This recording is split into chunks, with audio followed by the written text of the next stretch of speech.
మీకు 'డార్లింగ్' తర్వాత 'రెబెల్‌కి' పనిచేస్తున్నప్పుడు మీ నేము హ్మ్. 'డార్లింగ్' యాడ్ చేసి వేస్తే బాగుంటది. 'డార్లింగ్ హ్మ్. స్వామి' అని టైటిల్ కార్డ్ ఏస్తే బాగుంటదని హ్మ్. లారెన్స్ గారే ఆ డెసిషన్ అవును. తీసుకుంది. ఇక్కడ నా కరెక్ట్. డౌట్ ఏందంటే, హ్మ్. ఒక డైరెక్టరు, రైటర్ విషయంలో ఇంత ఆలోచిస్తాడా? ఆలోచిస్తారు. అంటే ఇప్పుడు నాతో ఎలా ఉంటుందంటే నేను ఆహ్, ఏ డైరెక్టర్‌తోనా సరే ఫస్ట్ సిట్టింగ్ ఏస్తే మేము క్లోజ్ అయిపోతాం ఆ సరే. రోజు. హ్మ్.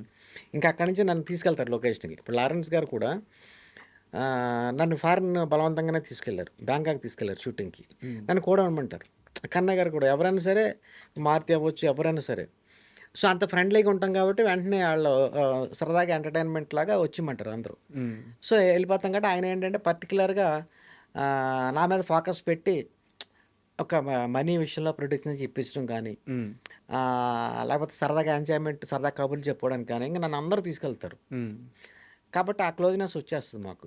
సో, ఆ ప్రేమ గూడా క్రియేట్ అవుద్ది. ఆ! కేర్ తీసుకునే ప్రేమ గూడా. ఆ! ఆటోమేటిక్‌గా ఇంకా ఆయన వెంటనే ఇది ఇలా పెడదాం. హ్మ్. ఒక సెంటిమెంటల్‌గా అది వర్కౌట్ అయింది కదా! అని చెప్పి ఆయనే సెపరేట్‌గా ఇప్పుడు అలాగే ఇప్పుడు ప్రొడ్యూసర్స్ ఫర్ ఎగ్జాంపుల్ ఏదో ట్రైన్ టికెట్ ఏసాడు. "ఏయ్! లేదా ఆయన మెయిన్ టెక్నీషియన్ ఫ్లైట్ టికెట్ ఎయండి" హ్మ్. అని ఇలా చాలా కేర్ తీసుకుంటారాయన.